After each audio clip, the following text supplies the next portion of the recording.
Hello बच्चों अब करेंगे क्वेश्चन नंबर 11 और इस 11 क्वेश्चन को करने के लिए मैं पहले आपको एक बार बैलेंस शीट पर जो हमें गिवन है, बैलेंस शीट का एक्सट्रैक्ट जो हमें गिवन है उस पर नज़र डलवा देता हूँ।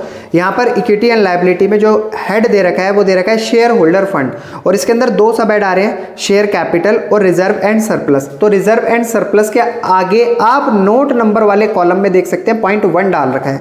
तो सीधा चलते हैं नोट नंबर वाले कॉलम में, नोट्स टू अकाउंट में, जहाँ पर जनरल रिजर्व आपको गिवन है। तो ये जनरल रिजर्व दो अमाउंट आपको दे रखे हैं, एक दे रखा है हमें क्लोजिंग और एक दे रखा है ओपनिंग।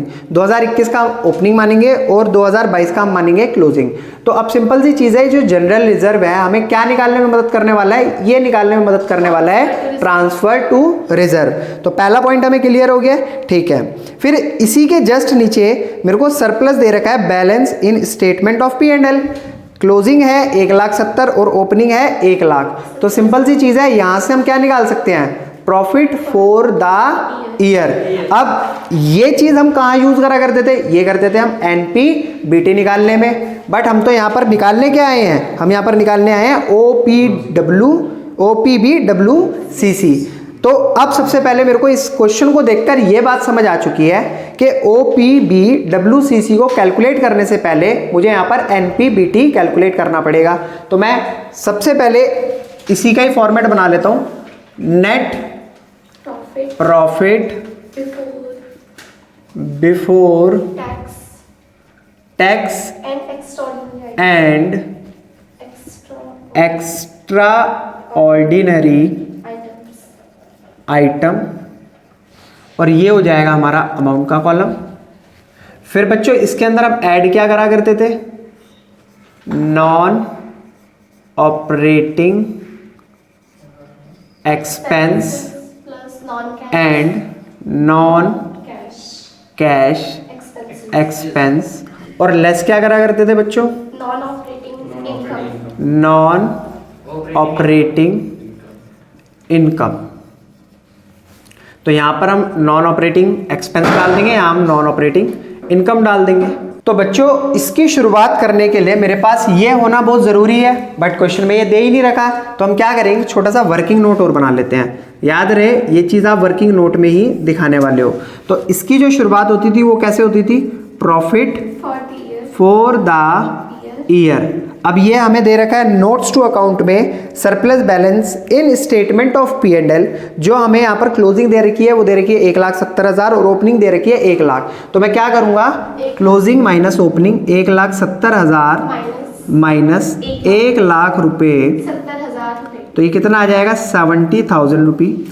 फिर बच्चों इसमें ऐड क्या करा करते थे हम, याद है आपको, ट्रांसफर टू रिजर्व, और इससे ऊपर वाला ही पॉइंट मेरे को जनरल रिजर्व का दे रखा है। अब जनरल रिजर्व हमें ये बताएगा कि हमारा ट्रांसफर कितना होगा रिजर्व में। तो हम क्या करेंगे, क्लोजिंग माइनस ओपनिंग करेंगे, यानी कि 5,00,000 minus 4,00,000, transfer to reserve 5,00,000 minus 4,00,000, और ये आ जाएगा हमारा कितना, 1,00,000 रुपए। ठीक है बच्चों, ये भी बात हमें समझ आ गई। अब ऊपर वापस से बैलेंस शीट में चलते हैं और देखते हैं और कोई काम की चीज़ है। शेयर कैपिटल काम का नहीं है, रिजर्व एंड सरप्लस काम का नहीं है, मतलब इसका तो काम हमने कर लिया नोट्स टू अकाउंट में से। ट्रेड पेबल हमारे काम के नहीं है, यहाँ पर नहीं आने वाले। अदर करंट लायबिलिटी ये भी हमारे काम की नहीं है। शॉर्ट टर्म प्रोविजन ये हमारे काम का है, जो प्रोविजन फॉर टैक्स की आपको बात बताई थी। बट आपको ये पता होना बहुत ज़रूरी है कि प्रोविजन फॉर टैक्स हम कौन से ईयर का लगाते हैं, प्रोविजन फॉर टैक्स मैंने आपको कॉन्सेप्ट में लिखवाया है करंट ईयर का, और करंट ईयर यहाँ पर 2021 है या 22, 2022। तो 1,00,000 रुपए आ गए हमारे प्रोविजन फॉर टैक्स के। तो ठीक है, फटाफट से इसको ऐड करते हैं, 1,00,000 1,00,000 2,00,000 और 70,000, 2,70,000 रुपए। ये क्या निकल कर आ गया, NPBT। तो क्लियर है। अब इसको उठाएंगे यहाँ से और यहाँ पर लेकर चले जाएंगे 2,70,000 रुपए। ठीक है बच्चों। अब नॉन ऑपरेटिंग एक्सपेंस और नॉन कैश एक्सपेंस कौन कौन से है इसमें से, शेयर कैपिटल नहीं है, रिजर्व एंड सरप्लस इसका तो हमने काम कर दिया, ट्रेड पेबल नहीं है, अदर करंट लायबिलिटी नहीं है, शॉर्ट टर्म प्रोविजन ये भी नहीं है, PPE यानी कि प्रॉपर्टी प्लांट एंड इक्विपमेंट ये भी नहीं है, नॉन करंट इन्वेस्टमेंट ये भी नहीं है, और क्या है फिर एडिशनल इंफॉर्मेशन में आप देखो ध्यान से, डेप्रिसिएशन दे रखा है 75,000 रुपये। तो क्या है ये मेरा नॉन कैश एक्सपेंस।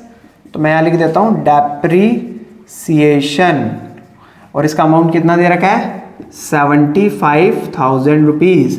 इसके अलावा और कोई इन्फॉर्मेशन है नॉन ऑपरेटिंग इनकम से रिलेटेड? कुछ भी नहीं है, सब कुछ ऐसे ही खाली छोड़ देंगे। सीधा यहाँ पर नीचे आएंगे, टोटल करेंगे, ऐड करेंगे, कितना आ जाएगा बच्चों? 3,45,000 रुपीज़। ये किसका आ रहा है? Operating profit before working capital changes. तो बस इस फॉर्मेट को आप यहीं के यहीं क्लोज कर दोगे, क्योंकि आप लोगों का आंसर आ चुका है। ज़्यादा मुश्किल नहीं है, सारी चीज़ें सिंपल है। अगर आपको फॉर्मेट लर्न है तो आप बहुत इजीली इसको सॉल्व कर दोगे। तो ये तो था हमारा क्वेश्चन नंबर 11।